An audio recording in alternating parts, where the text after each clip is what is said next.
Hi friends, എല്ലാവർക്കും ടാക്സിലിയിലേക്ക് സ്വാഗതം. നമ്മൾ ഡിസ്കസ് ചെയ്തുകൊണ്ടിരിക്കുന്നത് 10ാം ക്ലാസ്സിലെ ബേസിക് സയൻസ് ആണ്. അതിൽ തന്നെ ബയോളജിയാണ്. ബയോളജിക്ക് 2 ബുക്കുണ്ട്. രണ്ടാമത്തെ ബുക്കിൽ ഒന്നാമത്തെ ചാപ്റ്ററായ സോൾജിയേഴ്സ് ഓഫ് ഡിഫൻസ് അഥവാ പ്രതിരോധത്തിൻ്റെ കാവലാളുകൾ എന്ന ചാപ്റ്ററാണ് നമ്മൾ ഇപ്പോൾ ഡിസ്കസ് ചെയ്യാൻ പോകുന്നത്. ഈ ഒരു ചാപ്റ്ററിൻ്റെ പ്രത്യേകത ഓൾറെഡി പറഞ്ഞിരുന്നു. LDC, LGS, OA അതുപോലെ തന്നെ സെയിൽസ് അസിസ്റ്റൻറ്റ് ഇവയ്ക്ക് വേണ്ടി ഒരു പ്രാഥമിക ഘട്ട പരീക്ഷ നടക്കാൻ പോവുകയാണ് ഡിസംബർ അഥവാ ജനുവരി മാസങ്ങളായിട്ട്. അപ്പം അതിന് മുന്നോടിയായിട്ട് കേരള PSC ഒരു സിലബസ് പുറപ്പെടുവിച്ചിരുന്നു. 10 മൊഡ്യൂൾസ് അടങ്ങുന്ന ഒരു സിലബസ് പുറപ്പെടുവിച്ചിരുന്നു. 7ാമത്തെ മൊഡ്യൂളാണ് നാച്ചുറൽ സയൻസ്. അതിൽ തന്നെ ഫസ്റ്റ് ടോപ്പിക്കാണ് മനുഷ്യ ശരീരത്തെക്കുറിച്ചുള്ള പൊതു അറിവ്. വളരെ വലിയൊരു ടോപ്പിക്കാണ്. അപ്പോൾ ആ ഒരു ടോപ്പിക്ക് ഒന്ന് കവർ ചെയ്യണമെന്നുണ്ടെങ്കിൽ ഏറ്റവും കുറഞ്ഞത് നമ്മൾ ആദ്യത്തെ 5 ചാപ്റ്റേഴ്സ്, പ്രത്യേകിച്ചും 10ാം ക്ലാസ്സിലെ ബയോളജിയുടെ ആദ്യത്തെ 5 ചാപ്റ്റർ പഠിച്ചു കഴിഞ്ഞാൽ എന്തെങ്കിലും ഒന്ന് ആയി എന്ന് പറയാൻ പറ്റുള്ളൂ.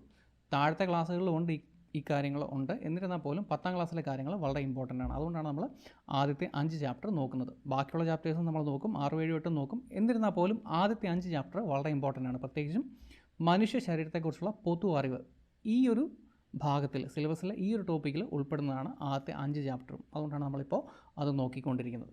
അപ്പോൾ നമ്മൾ എല്ലാ തവണയും നോക്കുന്ന പോലെ തന്നെ നമ്മൾ MCQ ടൈപ്പ് ആയിരിക്കും കാര്യങ്ങൾ നോക്കുക. എന്നിരുന്നാൽ പോലും കുറച്ചൊക്കെ എക്സ്പ്ലനേഷൻ ആവശ്യമായിട്ടുണ്ട്. കാരണം 10ാം ക്ലാസ്സിലെ സയൻസാണ്.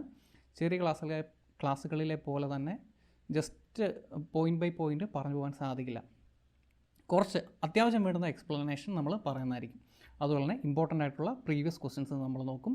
ഇമ്പോർട്ടൻ്റ് ആയിട്ടുള്ള ഇംഗ്ലീഷ് നെയിംസും നമ്മൾ നോക്കും. ഓക്കെ, ഈ ഒരു ചാപ്റ്ററിൽ എന്തൊക്കെയാണ് നമ്മൾ നോക്കാൻ പോകുന്നത് എന്ന് പറഞ്ഞു കഴിഞ്ഞാൽ പ്രധാനമായിട്ടും ഇത്തരം കാര്യങ്ങളാണ്. അതായത് ശരീര ആവരണങ്ങളും സ്രവങ്ങളും പ്രതിരോധ സിസ്റ്റത്തിൻ്റെ ഭാഗമായിട്ടുള്ളതാണ്. അതായത് ത്വക്ക്, ശ്ലേഷ്മസ്തരം അഥവാ മ്യൂക്കസ് മെംബ്രെയിൻ, ശ്ലേഷ്മം അഥവാ മ്യൂക്കസ്, ഉമിനീര്, അതുപോലെ തന്നെ കണ്ണുനീര്, ശരീര ദ്രാവകങ്ങളായ രക്തവും ലിംഫും. പ്രതിരോധ സിസ്റ്റത്തിൻ്റെ വളരെ ഇമ്പോർട്ടൻ്റ് ആയിട്ടുള്ള 2 സിസ്റ്റമാണ് ബ്ലഡും അതുപോലെ തന്നെ ലിംഫ്. ഈ 2 സിസ്റ്റം, ഇത്തരം കാര്യങ്ങളായിരിക്കും നമ്മൾ ഈ ഒരു ചാപ്റ്ററിൻ്റെ അകത്ത് ഡിസ്കസ് ചെയ്യാം. ഓക്കെ, നമുക്ക് ക്ലാസ്സിലേക്ക് കിടക്കാം. പ്രതിരോധത്തിൻ്റെ കാവലാളുകൾ അഥവാ സോൾജിയേഴ്സ് ഓഫ് ഡിഫൻസ്. അപ്പം ഒരു കാര്യം പറയാൻ വിട്ടുപോയി. ഈ ഒരു ചാനൽ നിങ്ങൾ ഇതേവരെ സബ്സ്ക്രൈബ് ചെയ്തിട്ടില്ല എന്നുണ്ടെങ്കിൽ തീർച്ചയായിട്ടും സബ്സ്ക്രൈബ് ചെയ്യുക. അതുപോലെ തന്നെ തീർച്ചയായിട്ടും നിങ്ങളുടെ കമൻറ്റുകൾ അറിയിക്കുക. പോസിറ്റീവ് ആയിക്കോട്ടെ, നെഗറ്റീവ് ആയിക്കോട്ടെ, തീർച്ചയായിട്ടും കമൻറ്റുകൾ അറിയിക്കാം.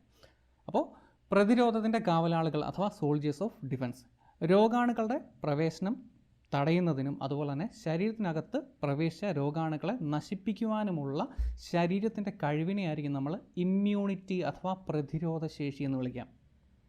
രോഗാണുക്കൾ കടക്കാതെ, ഉള്ളിലേക്ക് കടക്കാതെ തടയുക, അതുപോലെ തന്നെ കടന്നു കഴിഞ്ഞാൽ അവയെ നശിപ്പിക്കാനുമുള്ള ശരീരത്തിൻ്റെ കഴിവിനെയായിരിക്കും നമ്മൾ എന്ത് പറയാം, പ്രതിരോധ ശേഷി അഥവാ ഇമ്മ്യൂണിറ്റി എന്ന് പറയാം.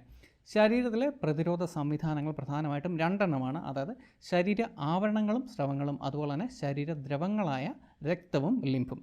ഈ ശരീരത്തിൻ്റെ ആവരണം അതുപോലെ തന്നെ സ്രവം പ്രധാനമായിട്ട് ഈ പറഞ്ഞ 5 എണ്ണമാണ്. അതായത് ത്വക്ക്, സ്കിന്ന്, ശ്ലേഷ്മസ്തരം, ശ്ലേഷ്മം, ഉമിനീര് അഥവാ സലൈവ, അതുപോലെ തന്നെ കണ്ണുനീർ അഥവാ ടിയേഴ്സ്.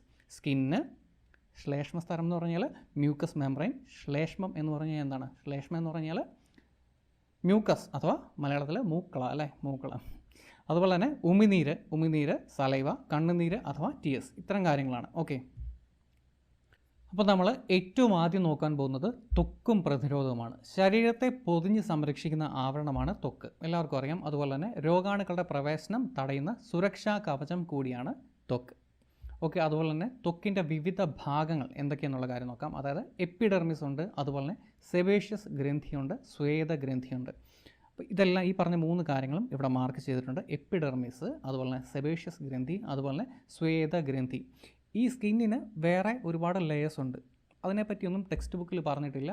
ആവശ്യമില്ലാത്ത കാര്യം പറയണ്ടെന്ന് കരുതിയിട്ട് ഞാനും അത് പറയുന്നില്ല. ടെക്സ്റ്റിൽ പറഞ്ഞിരിക്കുന്ന കാര്യങ്ങൾ നമ്മൾ ഒട്ടും മിസ്സാക്കാതെയാണ് പറഞ്ഞു പോകുന്നത്. ഓക്കെ, എപ്പിഡെർമിസ്, സെബേഷ്യസ് ഗ്രന്ഥി, സ്വേദഗ്രന്ഥി, ഈ കാര്യങ്ങളാണ് പ്രധാനമായിട്ടുള്ളത്. ഇവിടെ നിന്നാണ് ചോദ്യങ്ങൾ വന്നിരിക്കുന്നത്, അല്ലെങ്കിൽ ഇനിയും വരാൻ പോകുന്നത് ഇവിടെ നിന്നൊക്കെ ആയിരിക്കാം. അതുപോലെ എപ്പിഡെർമിസ്, അതായത് ഇതിൽ കാണപ്പെടുന്ന കെരാറ്റിൻ എന്ന പ്രോട്ടീനാണ് രോഗാണുക്കളെ തടയുന്നത്. അപ്പം ഏറ്റവും ഔട്ടർ ലെയറിൻ്റെ അകത്താണ് ഈ പറഞ്ഞ എപ്പിഡെർമിസ്. സ്കിന്നിൻ്റെ ഏറ്റവും പുറമേ ഉള്ള ലെയറിന് പറയുന്ന പേരാണ് എന്ത്, എപ്പിഡെർമിസ്. ആ എപ്പിഡെർമിസിന് തൊട്ട് താഴെയായിട്ട് ചെറിയ ചെറിയ ഗ്രന്ഥികളുണ്ട്. അതിൻ്റെ പേരാണ് സെബേഷ്യസ് ഗ്ലാൻഡ്. സെബേഷ്യസ് ഗ്ലാൻഡ് ഉണ്ട്.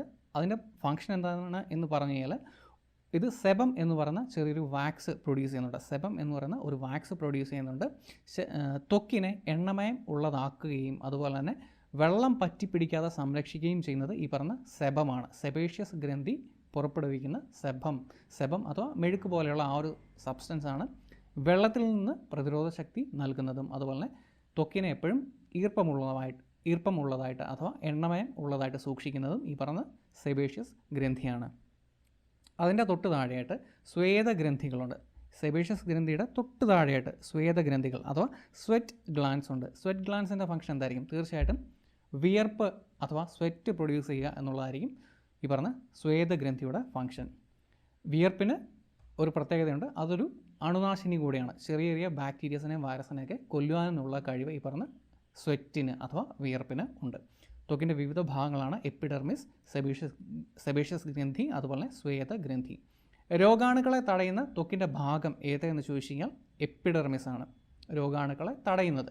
അതുപോലെ തന്നെ രോഗാണുക്കളെ തടയുന്നതിനായി എപ്പിഡെർമിസിൽ കാണപ്പെടുന്ന പ്രോട്ടീൻ ഏതെന്ന് ചോദിച്ചു കഴിഞ്ഞാൽ കെരാറ്റിനാണ്. കെരാറ്റിൻ. ഓക്കെ.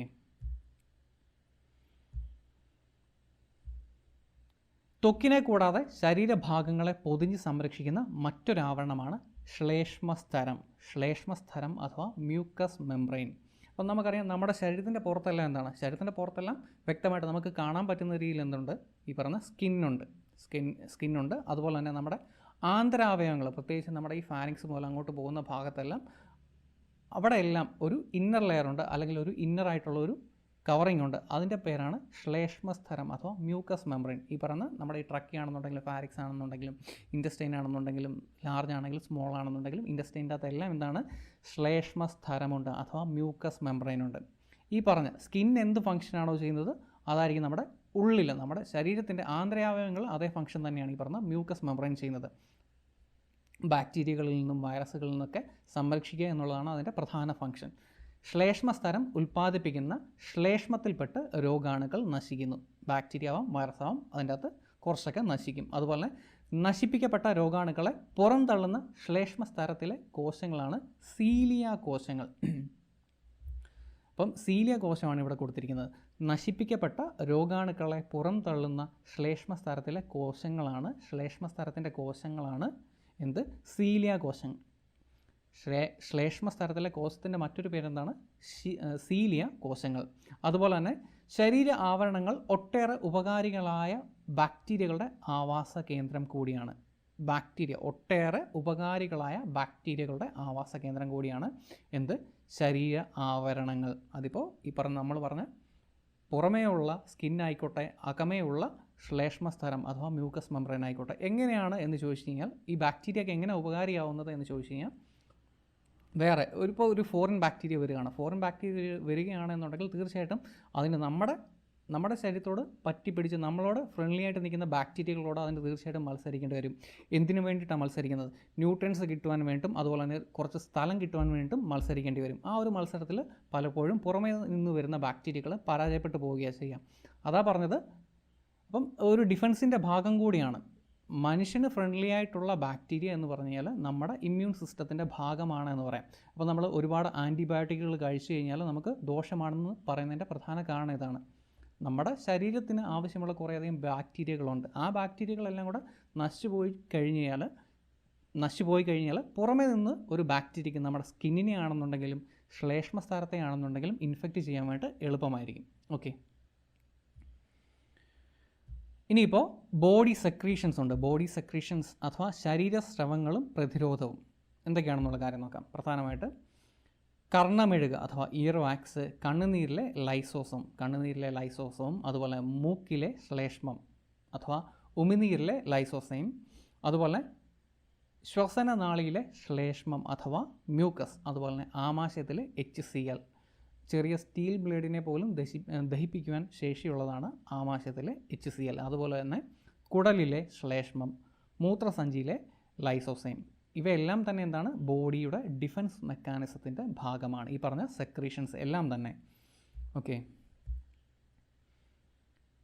ഇനിയിപ്പോൾ രോഗപ്രതിരോധത്തിൽ മുഖ്യ പങ്ക് വഹിക്കുന്ന ശരീരദ്രവം ഏതൊക്കെയെന്ന് ചോദിച്ചു കഴിഞ്ഞു കഴിഞ്ഞാൽ അത് രക്തവും ലിംഫുമാണ്.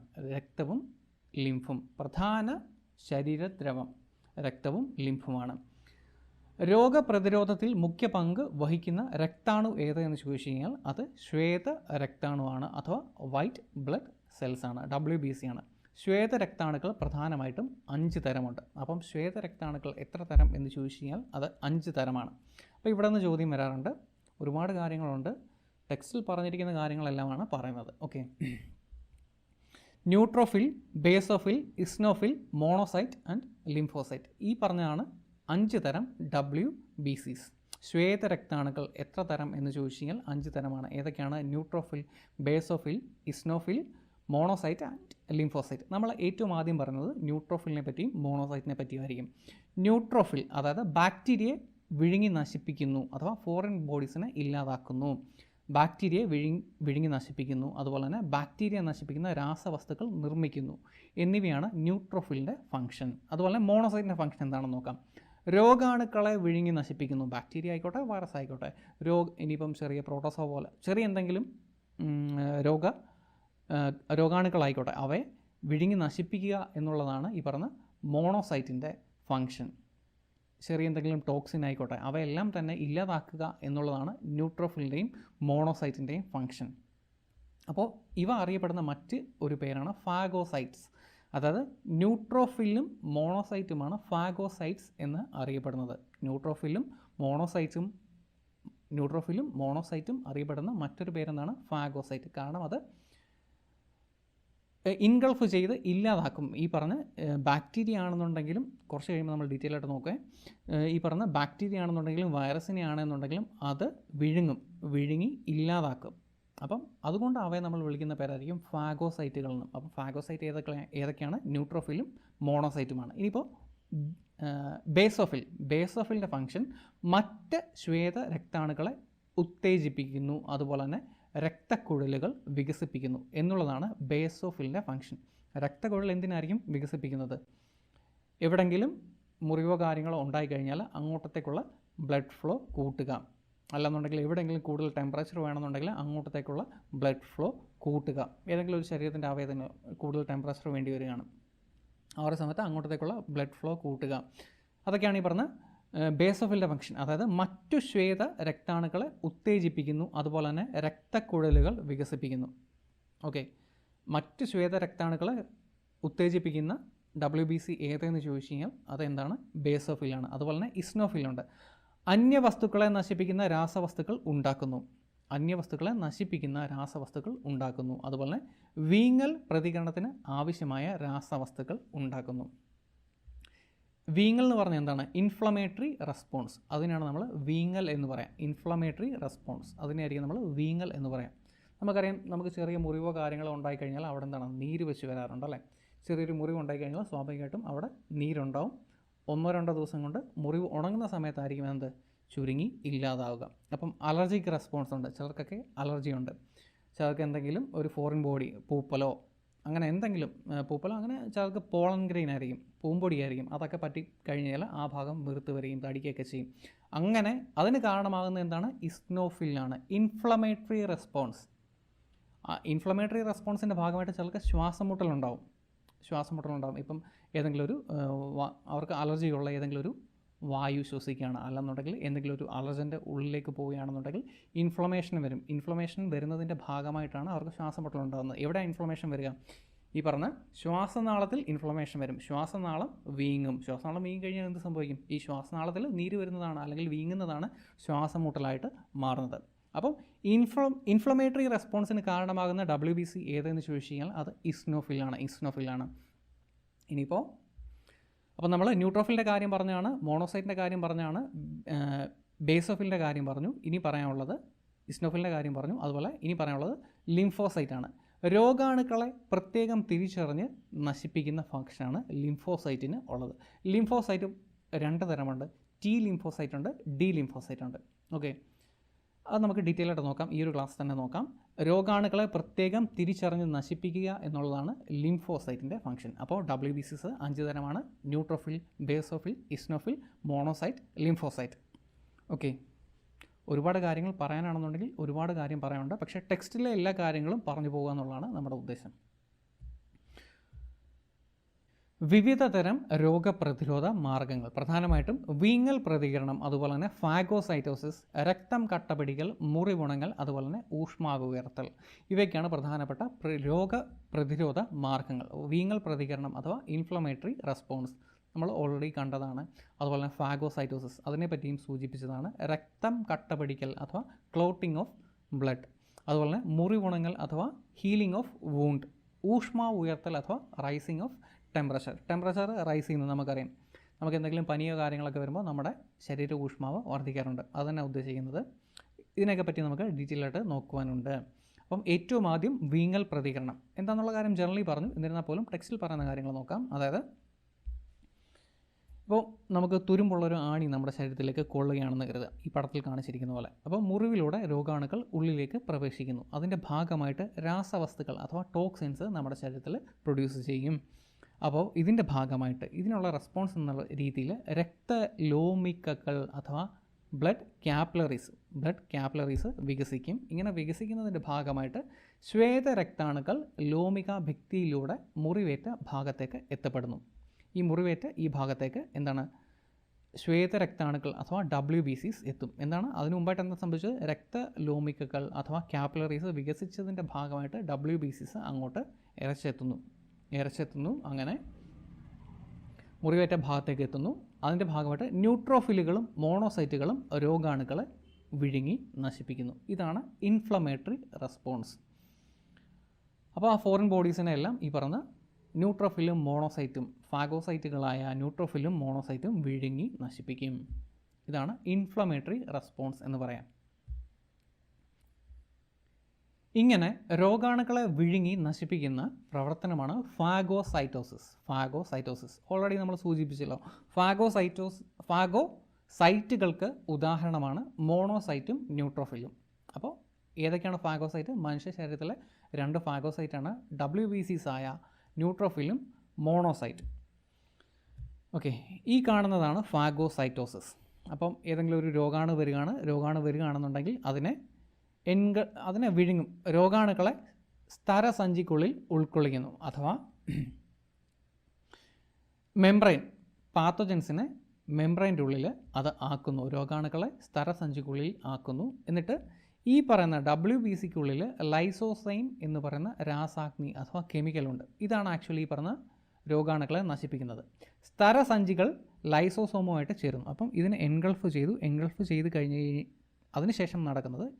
ചെയ്തതിന് ശേഷം നടക്കുന്നത് ലൈസോസോമുമായിട്ട് ഇവ റിയാക്ട് ചെയ്യുന്നു. ഫോറിൻ ബോഡീസ്, വൈറസോ ബാക്ടീരിയോ റിയാക്ട് ചെയ്യുന്നു. അതിൻ്റെ ഭാഗമായിട്ട് ഇവ നശിപ്പിക്കപ്പെടുന്നു. സ്തരസഞ്ചികൾ ലൈസോസോമുമായിട്ട് ചേരുന്നു. ലൈസോസോമിലെ എൻസൈമുകൾ രോഗാണുക്കളെ ശിഥിലീകരിച്ച് നശിപ്പിക്കുന്നു. ഇതാണ് ഫാഗോസൈറ്റോസിസ്. ഓർക്കേണ്ടത് ഇത്രേ ഉള്ളൂ. ഇവ ചെയ്യുന്നത് ആരൊക്കെയാണ്? ന്യൂട്രോഫിലും മോണോസൈറ്റുമാണ്. ഇനിയിപ്പോൾ നോക്കാനുള്ളത് രക്തം കട്ടപിടിക്കൽ അഥവാ ക്ലോട്ടിംഗ് ഓഫ് ബ്ലഡ്. ഇതൊരു സീരീസ് ഓഫ് പ്രോസസ്സാണ്, വലിയൊരു സീരീസാണ്. നമുക്കറിയാം കുറേ കാര്യങ്ങൾ നമ്മൾ വൈറ്റമിൻസിൻ്റെ ഒക്കെ ചാപ്റ്റർ നോക്കിയപ്പോൾ നമ്മൾ പഠിച്ചാണ്. രക്തം കട്ട പിടിക്കുവാൻ സഹായിക്കുന്ന വൈറ്റമിൻ K, അതുപോലെ തന്നെ അതിനെ സഹായിക്കുന്ന പ്രോട്ടീൻ, ഫൈബ്രനോജൻ തുടങ്ങിയ കാര്യങ്ങളൊക്കെ നമ്മൾ പഠിച്ചതാണ്. ഇപ്പം രക്തം കട്ട പിടിക്കുക എന്ന് പറഞ്ഞു കഴിഞ്ഞാൽ ഒരു സീരീസ് ഓഫ് പ്രോസസ്സാണ്, അതിൽ ഒരു ചങ്ങലക്കണ്ണി പോലെ ഒരു വലിയൊരു പ്രോസസ്സാണ്. അതിൻ്റെ ഇടയ്ക്ക് ഏതെങ്കിലും ഒന്ന് നഷ്ടപ്പെട്ട് കഴിഞ്ഞാൽ, ഇല്ലാതായി കഴിഞ്ഞാൽ, അല്ലെങ്കിൽ ഏതെങ്കിലും ഒന്ന് മിസ്സായി കഴിഞ്ഞാൽ ബ്ലഡ് ക്ലോട്ട് ചെയ്യില്ല. ഇങ്ങനെ ബ്ലഡ് ക്ലോട്ട് ചെയ്യാതെ വരുന്ന അവസ്ഥയ്ക്ക് ഒരു പേരുണ്ട്, എന്തായിരുന്നു? ഹീമോഫീലിയ എന്ന് പറയും അല്ലേ. അപ്പോൾ എങ്ങനെയാണ് ബ്ലഡ് ക്ലോട്ട് ചെയ്യുന്നതെന്നുള്ള കാര്യം നോക്കാം. മുറിവേറ്റ ഭാഗത്തെ കലകളും പ്ലേറ്റ്ലെറ്റുകളും ശിഥിലീകരിച്ച് ത്രോംബോപ്ലാസ്റ്റിൻ എന്ന രാസാഗ്നി അഥവാ കെമിക്കൽ ഉണ്ടാകുന്നു. ആദ്യം ഉണ്ടാകുന്നത് ത്രോംബോപ്ലാസ്റ്റിൻ ഉണ്ടാകുന്നത് മുറിവേറ്റ ഭാഗത്ത് മുറിഞ്ഞ അല്ലെങ്കിൽ കുറച്ചൊക്കെ നാശം സംഭവിച്ച കലകളെയും പ്ലേറ്റ്ലെറ്റുകളെയും ശിഥിലീകരിച്ചാണ്, ഡീകമ്പോസ് ചെയ്തുകൊണ്ടാണ് ത്രോംബോപ്ലാസ്റ്റിൻ എന്ന രാസാഗ്നി ഉണ്ടാകുന്നത്. ഏറ്റവും ആദ്യം ഉണ്ടാകുന്ന കെമിക്കൽ ത്രോംബോപ്ലാസ്റ്റിനാണ്. എന്നിട്ട് ഈ ത്രോംബോപ്ലാസ്റ്റിൻ പ്ലാസ്മയിൽ പ്രോത്രോംബിനുമായിട്ട് റിയാക്ട് ചെയ്യുന്നു. അതിൻ്റെ ഭാഗമായിട്ട് ത്രോംബിൻ ഉണ്ടാകുന്നു. ആദ്യം ത്രോംബോപ്ലാസ്റ്റിൻ, പിന്നെ ത്രോംബിൻ എവിടെ ഉള്ളത്? പ്ലാസ്മയിലാണ് ഉള്ളത്. പ്ലാസ്മയിലെ പ്രോത്രോംബിനുമായിട്ട് റിയാക്ട് ചെയ്തുകൊണ്ട് ത്രോംബിൻ ഉണ്ടാകുന്നു. അപ്പോൾ ഇങ്ങനെ ത്രോംബിൻ ഉണ്ടാകുന്നതിന് കുറച്ച് കാര്യങ്ങൾ വേണം. ത്രോംബോപ്ലാസ്റ്റിൻ വേണം, അതുപോലെ തന്നെ കാൽസ്യം വേണം, വൈറ്റമിൻ കെ വേണം. ഇത്രയും കാര്യങ്ങളുടെ ഹെൽപ്പോട് കൂടിയാണ്, അല്ലെങ്കിൽ ഇവ കാറ്റലിസ്റ്റായിട്ട് വർക്ക് ചെയ്യുന്നുണ്ട്. പ്രോത്രോംബിനിൽ നിന്ന് ത്രോംബിൻ ഉണ്ടാവുന്നു. കാൽസ്യത്തിൻ്റെ ഹെൽപ്പുണ്ട്, അതുപോലെ തന്നെ വൈറ്റമിൻ കെയുടെ ഹെൽപ്പുണ്ട്. ഓക്കെ, അങ്ങനെ ത്രോംബിൻ ഉണ്ടാവുന്നു. ഈ ത്രോംബിൻ ഫൈബ്രിനോജനുമായിട്ട് റിയാക്ട് ചെയ്യുന്നു. ത്രോംബിൻ ഫൈബ്രിനോജനുമായിട്ട് റിയാക്ട് ചെയ്തിട്ട് ഫൈബ്രിൻ നാരുകൾ അഥവാ കുറച്ച് ഫൈബേഴ്സ് ഉണ്ടാകുന്നു, അല്ലെങ്കിൽ ഫൈബ്രിൻ നാരുകൾ ഉണ്ടാകുന്നു. ഈ ഫൈബ്രിൻ നാരുകൾ ചേർന്ന് രൂപപ്പെടുന്ന വലക്കണ്ണികൾ അരുണരക്താണുക്കളും അതുപോലെ തന്നെ പ്ലേറ്റ്ലെറ്റുകളും തങ്ങി രക്തം കട്ട പിടിക്കുവാൻ സഹായിക്കുന്നു. അപ്പോൾ ഇതാണ് ബ്ലഡ് ക്ലോട്ടിംഗ് എന്ന് പറയാം. അപ്പോൾ ഈ ഒരു സീരീസ് ഇതൊരു വലിയൊരു സീരീസാണ്. അപ്പോൾ ഈ ചോദ്യം ഇങ്ങനെയൊക്കെ ആയിരിക്കും വരിക. പ്ലാസ്മയിലെ പ്രോത്രോംബിനെ ത്രോംബിനാക്കി മാറ്റുവാൻ സഹായിക്കുന്ന ലോഹം ഏതെന്ന് ചോദിച്ചു കഴിഞ്ഞാൽ കാൽസ്യമാണ്. അപ്പം കാൽസ്യമാണ്. അപ്പം ബ്ലഡ് ക്ലോട്ടിങ്ങിന് ഇമ്പോർട്ടൻ്റ് റോളുള്ള ലോഹം ഏതെന്ന് ചോദിച്ചു കഴിഞ്ഞാൽ അത് എന്താണ്? കാൽസ്യമാണ്, കാൽസ്യം. അതുപോലെ രക്തം കട്ട പിടിക്കുവാൻ സഹായിക്കുന്ന വൈറ്റമിൻ കെ, അതെല്ലാവർക്കും അറിയാം. അതുപോലെ രക്തം നഷ്ടപ്പെടാതിരിക്കുവാനും മുറിവിലൂടെയുള്ള രോഗാണു പ്രവേശനം തടയുവാനും രക്തം കട്ട പിടിക്കൽ സഹായിക്കുന്നു. അപ്പം ഇതാണ് അതിൻ്റെ പ്രധാന ഫംഗ്ഷൻ. ഡിഫൻസിൻ്റെ ഭാഗം തന്നെയാണ്. രക്തം നഷ്ടപ്പെടാതിരിക്കുവാനും മുറിവിലൂടെയുള്ള രോഗാണു പ്രവേശനം തടയുകയും ചെയ്യുന്നു. അതുപോലെ രക്തം കട്ട പിടിക്കുന്നതോടെ മുറിവ് ഉണങ്ങൽ പ്രക്രിയ ആരംഭിക്കുന്നു. ഹീലിംഗ് ഓഫ് വൂണ്ട് ആരംഭിക്കുന്നു രക്തം കട്ട പിടിക്കുന്നതോടുകൂടി. ഇനിയിപ്പോൾ നമുക്ക് നോക്കാനുള്ളത് ഹീലിംഗ് ഓഫ് വൂണ്ടാണ്, അഥവാ മുറിവുണങ്ങൽ.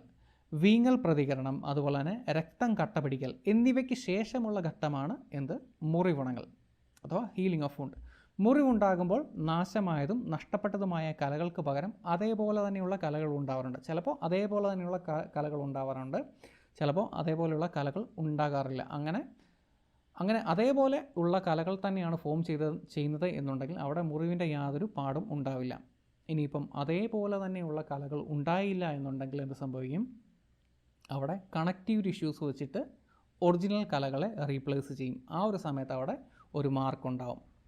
നമുക്ക് മുറിവ് പറ്റിയതിൻ്റെ മാർക്ക് അവിടെ ഉണ്ടാകും. പ്രത്യേകിച്ച് നമ്മുടെ മുഖത്തോ എന്തെങ്കിലും ഒരു മുറിവ് ഉണ്ടായിക്കഴിഞ്ഞാൽ പലപ്പോഴും കണക്റ്റീവ് ടിഷ്യൂസ് വെച്ചിട്ടായിരിക്കും സെൽസിനെ റീപ്ലേസ് ചെയ്യുന്നത്.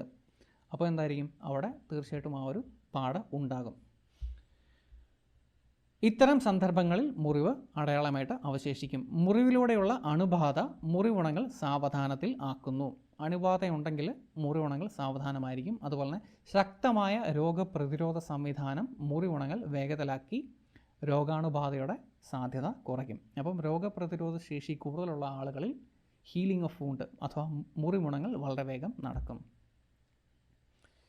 ഇനിയിപ്പോൾ ആക്ടിവേറ്റഡ് പാർഷ്യൽ ത്രോംബോപ്ലാസ്റ്റിൻ ടൈം എന്ന് പറഞ്ഞുകൊണ്ട് ഒരു ടെസ്റ്റ് ഉണ്ട്.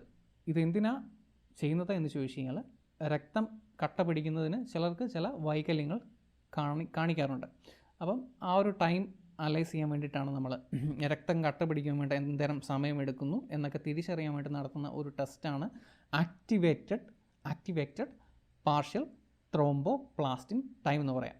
രക്തസാമ്പിളിൽ പ്രത്യേക റിയേജൻറ്റുകൾ ചേർക്കുമ്പോൾ എത്ര സെക്കൻഡ് കൊണ്ട് രക്തം കട്ട പിടിക്കുന്നു എന്നുള്ള കണ്ടെത്തലാണ് ആക്ടിവേറ്റഡ് പാർഷ്യൽ ത്രോംബോപ്ലാസ്റ്റിൻ ടൈം എന്നുള്ള ടെസ്റ്റ് വഴി നമ്മൾ നിർണ്ണയിക്കുന്നത്.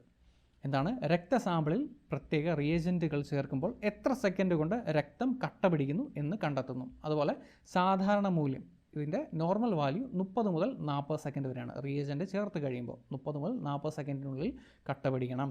രക്തം കട്ട പിടിക്കുവാൻ സഹായിക്കുന്ന ഘടകങ്ങളുടെ അളവും പ്രവർത്തനവും ഈ പരിശോധന വഴി അറിയുവാൻ കഴിയുന്നു. അപ്പം നമ്മൾ പറഞ്ഞിരുന്നല്ലോ, രക്തം കട്ട പിടിക്കുക എന്ന് പറഞ്ഞാൽ അതൊരു സീരീസ് ഓഫ് പ്രോസസ്സാണ്. എവിടെയെങ്കിലും തകരാറുണ്ടെന്നുണ്ടെങ്കിൽ അതെന്താണ്? അപ്പോൾ അതൊക്കെ അത് ഹിമോഫീലിയ പോലെ അത് മാറും, അല്ലെങ്കിൽ രക്തം കട്ട പിടിക്കാത്ത ഒരു കാരണത്തിലേക്ക് അത് മാറും. അപ്പം രക്തം കട്ട പിടിക്കാൻ സഹായിക്കുന്ന ഘടകങ്ങളുടെ അളവും പ്രവർത്തനവും ഈ പരിശോധന വഴി അറിയുവാൻ കഴിയും. മനുഷ്യനിൽ മുറിവുണ്ടാകുമ്പോൾ സാധാരണയായി രക്തസ്രാവം ഉണ്ടാകുന്ന സമയം 2 മിനിറ്റ് മുതൽ 7 മിനിറ്റ് വരെയാണ് നോർമലി ബ്ലഡ് ഫ്ലോ ചെയ്യുക. അതായത് മുറിവുണ്ടാകുമ്പോൾ അവിടെ നിന്ന് രക്തം മാറുന്നു പോകുന്നത് മാക്സിമം 2 മിനിറ്റ് മുതൽ 7 മിനിറ്റ് വരെയാണ്. രക്തം കട്ട പിടിക്കാൻ വേണ്ടുന്ന സമയം 8 മുതൽ 15 മിനിറ്റ് വരെയും ആണ്. ഏകദേശം ഡബിൾ. 7 മിനിറ്റ് ആണെന്നുണ്ടെങ്കിൽ 15 മിനിറ്റ് വരെ. 2 മുതൽ 7 മിനിറ്റ് വരെ ബ്ലഡ് വാർന്നു പോകാം. അതുപോലെ കട്ട പിടിക്കേണ്ടത് മിനിമം 8 മുതൽ 15 മിനിറ്റിനുള്ളിൽ രക്തം കട്ട പിടിക്കണം. ഓക്കെ, ഇനി നോക്കാനുള്ള അടുത്ത മെക്കാനിസമാണ് പനി അഥവാ ഫീവർ. പനി ഒരു പ്രതിരോധ പ്രവർത്തനം. ശരീരത്തിൻ്റെ സാധാരണ താപനില നമുക്കറിയാം 37 ഡിഗ്രി സെൽഷ്യസ് ആണ്. സാധാരണ ഒന്നെങ്കിൽ ചോദിക്കുന്നത് ഫാരൻഹീറ്റിലായിരിക്കും ചോദിക്കുക, അതുമല്ലെന്നുണ്ടെങ്കിൽ ഡിഗ്രി സെൽഷ്യസിലായിരിക്കും. ഫാരൻഹീറ്റ് ആണെന്നുണ്ടെങ്കിലും ഡിഗ്രി സെൽഷ്യസ് ആണെന്നുണ്ടെങ്കിലും കെൽവിൻ ആണെന്നുണ്ടെങ്കിലും നമുക്ക് ഒരു ഇക്വേഷനും പഠിക്കാതെ ടെമ്പറേച്ചർ അങ്ങോട്ടും ഇങ്ങോട്ടെല്ലാം കൺവേർട്ട് ചെയ്യാൻ വേണ്ടിയിട്ടുള്ള ഒരു ഷോർട്ട് കട്ട് ഓൾറെഡി പറഞ്ഞു തന്നിട്ടുണ്ട്. ചാനലിൻ്റെ പ്ലേലിസ്റ്റിൽ അവൈലബിൾ ആണ്. അത് കണ്ടിട്ടില്ലാത്തവർ അത് നോക്കുക. അപ്പോൾ ഡിഗ്രി സെൽഷ്യസിലെ വാല്യൂ ഇതാണ്. ശരീരത്തിൻ്റെ സാധാരണ താപനില 37 ഡിഗ്രി സെൽഷ്യസ് ആണ്. ശരീര താപനില സാധാരണ നിലയിലും ഉയരുന്ന അവസ്ഥയാണ് പനി അഥവാ ഫീവർ. അതുപോലെ തന്നെ പനി ഒരു രോഗലക്ഷണമാണ്, അസുഖമല്ല, ഒരു രോഗലക്ഷണമാണ്. രോഗാണുബാധ നിയന്ത്രണാതീതം ആകുന്ന സാഹചര്യങ്ങളിൽ താപനില ക്രമാതീതമായി ഉയരുന്നത് മസ്തിഷ്കം ഉൾപ്പെടെയുള്ള ആന്തരാവയവങ്ങളെ ദോഷമായി ബാധിക്കാറുണ്ട്. ശരീരത്തിൽ താപനില ഉയരാനുള്ള കാരണമാണ് ഇനി പറയാൻ പോകുന്നത്. അതായത് സ്റ്റേജസ് ഇങ്ങനെയാണ്. രോഗാണുക്കൾ ശരീരത്തിൽ പ്രവേശിക്കുന്നു. രോഗാണുക്കൾ ഉൽപ്പാദിപ്പിക്കുന്ന വിഷാംശം അഥവാ ടോക്സിൻസ് ഇവയുടെ സാന്നിധ്യം WBCs അഥവാ ശ്വേതരക്താണുക്കൾ തിരിച്ചറിയുന്നു. ശ്വേതരക്താണുക്കൾ ഉൽപ്പാദിപ്പിക്കുന്ന രാസവസ്തുക്കൾ താപനില ഉയരുവാൻ കാരണമായി തീരുന്നു. താപനില ഉയരുന്നത് രോഗാണുക്കളുടെ പെരുകൽ നിരക്ക് കുറയ്ക്കുന്നു. അതുപോലെ തന്നെ ഫാഗോസൈറ്റ്സിൻ്റെ ഫലപ്രാപ്തി കൂട്ടുന്നു. ഓക്കെ, ന്യൂട്രോഫിലിൻ്റെയും അതുപോലെ മോണോസൈറ്റിൻ്റെയും ഫലപ്രാപ്തി കൂട്ടുന്നു. അങ്ങനെയാണ് ടെമ്പറേച്ചർ ഇൻക്രീസ് ചെയ്യുന്നത്. ഇനിയിപ്പോൾ രോഗാണുക്കളുടെ സവിശേഷതകൾ തിരിച്ചറിയാതെ പൊതുവെ എല്ലാ രോഗാണുക്കൾക്കും എതിരെ പ്രതിരോധം തീർക്കുന്ന പ്രതിരോധം. ഇങ്ങനെ ടെമ്പറേച്ചർ കൂട്ടുക എന്നുള്ളത് ഒരു നോൺ സ്പെസിഫിക് ബോഡി ഡിഫൻസ് ആണ്. പൊതുവായ പ്രതിരോധം എന്ന് പറയും, അഥവാ നോൺ സ്പെസിഫിക് ബോഡി ഡിഫൻസ്. അപ്പം എന്തുണ്ടെങ്കിലും നശിച്ചു പോകും. അതായത് ഈ ടെമ്പറേച്ചർ കൂട്ടുന്നത് വഴി എന്താണ്, ചിലപ്പോൾ നമുക്ക് പ്രയോജനമുള്ള ബാക്ടീരിയകൾ പോലും നശിച്ചു പോകാം. അതാണ് നോൺ സ്പെസിഫിക് ബോഡി ഡിഫൻസ് എന്ന് പറയാം. ടെമ്പറേച്ചർ റൈസ് ചെയ്യുക എന്ന് പറയുന്നത് ഒരു നോൺ സ്പെസിഫിക് ബോഡി ഡിഫൻസ് ആണ്. അതുപോലെ പൊതുവായ പ്രതിരോധം ഭേദിച്ച് ശരീരത്തിലെത്തുന്ന രോഗകാരികളെ പ്രത്യേകം തിരിച്ചറിയുകയും നശിപ്പിക്കുകയും ചെയ്യുന്ന ശ്വേതരക്താണു WBC ഏതെന്ന് ചോദിച്ചു കഴിഞ്ഞാൽ ലിംഫോസൈറ്റ് ആണ്. ലിംഫോസൈറ്റുകൾ ശരീരത്തിൽ പ്രവേശിച്ച് പ്രതിരോധ വ്യവസ്ഥയെ ഉത്തേജിപ്പിക്കുന്ന രോഗാണുക്കളും അന്യവസ്തുക്കളും അറിയപ്പെടുന്ന പേരാണ് ആൻറ്റിജൻ. ശരീരത്തിൽ പ്രവേശിച്ച് പ്രതിരോധ വ്യവസ്ഥയെ ഉത്തേജിപ്പിക്കുന്ന രോഗാണുക്കളും ഫോറിൻ ബോഡീസും അന്യവസ്തുക്കളും അറിയപ്പെടുന്ന പേരാണ് ആൻറ്റിജൻ. ഓരോ ആൻറ്റിജൻ്റെയും ഘടന തിരിച്ചറിഞ്ഞ് അവയെ പ്രത്യേകം നശിപ്പിക്കുന്ന പ്രതിരോധ സംവിധാനമാണ് സ്പെസിഫിക് ബോഡി ഡിഫൻസ് അഥവാ പ്രത്യേക പ്രതിരോധം. ഇനിയിപ്പോൾ നോക്കാനുള്ളത് പ്രത്യേക പ്രതിരോധ സംവിധാനത്തിൻ്റെ ഭാഗമായ ലിംഫോസൈറ്റുകളെ പറ്റിയാണ്. രോഗാണുക്കളെ തിരിച്ചറിഞ്ഞ് നശിപ്പിക്കുന്ന രക്താണുക്കളാണ്, ശ്വേതരക്താണുക്കളാണ് ലിംഫോസൈറ്റുകൾ. ലിംഫോസൈറ്റുകൾ പ്രധാനമായിട്ടും രണ്ട് തരമാണ്, B ലിംഫോസൈറ്റും T ലിംഫോസൈറ്റും. B ലിംഫോസൈറ്റുകൾ രൂപം കൊള്ളുന്ന ഭാഗം ഏത് എന്ന് ചോദിച്ചു കഴിഞ്ഞാൽ പ്രീവിയസ് ക്വസ്റ്റൻ ആണ്, ഏതാണ്, അസ്ഥിമജ്ജ. ചോദ്യത്തിൽ തന്നെ ഉത്തരമുണ്ട്, ബോൺ മാരോ അഥവാ അസ്ഥിമജ്ജ, അതാണ് B ലിംഫോസൈറ്റ്. അതുപോലെ തന്നെ T ലിംഫോസൈറ്റുകൾ രൂപം കൊള്ളുന്ന ഭാഗം ഏതെന്ന് ചോദിച്ചു കഴിഞ്ഞാൽ തൈമസ് ഗ്ലാൻഡാണ് അഥവാ തൈമസ് ഗ്രന്ഥിയാണ്. അതും ഈ പറഞ്ഞ പോലെ T for thymus. T lymphocyte thymus ഗ്രന്ഥി കണക്ട് ചെയ്യുക. T ലിംഫോസൈറ്റ് രൂപം കൊള്ളുന്നത് തൈമസ് ഗ്രന്ഥിയിലാണ്. ഈ തൈമസ് ഗ്രന്ഥിയെ പറ്റി നമ്മൾ മുമ്പേയും കണ്ടതാണ് അല്ലേ, കഴിഞ്ഞ ചാപ്റ്ററിൽ കണ്ടതാണ്. തൈമസ് ഗ്രന്ഥി ജുവനൈൽ ഗ്ലാൻഡ് എന്നറിയപ്പെടുന്നത് തൈമസ് ഗ്രന്ഥിയാണ്. കാരണം എന്തായിരുന്നു? കാരണം ഈ തൈമസ് ഗ്രന്ഥി വളരെയധികം ആക്റ്റീവായിരിക്കുന്നത് ശൈശവഘട്ടത്തിലാണ്, അല്ലെങ്കിൽ അഡോളസെൻസിലേക്ക് കടന്നു കഴിയുമ്പോഴത്തേക്ക് അതിൻ്റെ പ്രവർത്തനം മന്ദീഭവിച്ച് അതിൻ്റെ പ്രവർത്തനം ഇല്ലാതാകുന്നു എന്ന് പറയാം. അതുകൊണ്ടാണ് അതിനെ ജുവനൈൽ ഗ്ലാൻഡ് എന്ന് വിളിക്കുന്നത്. എന്നാണ് ജുവനൈൽ ഗ്ലാൻഡ് എന്നറിയപ്പെടുന്നത് തൈമസ് ഗ്രന്ഥിയാണ്. ഓക്കെ, അതുപോലെ ശരീരത്തിൽ എത്തുന്ന ആൻറ്റിജനുകൾക്ക് എതിരെ B ലിംഫോസൈറ്റുകൾ ഉൽപ്പാദിപ്പിക്കുന്ന പ്രോട്ടീനാണ് ആൻറ്റിബോഡികൾ എന്നറിയപ്പെടുന്നത്. B ലിംഫോസൈറ്റ് ഉൽപ്പാദിപ്പിക്കുന്നത് എന്താണ്? ആൻറ്റിബോഡികൾ.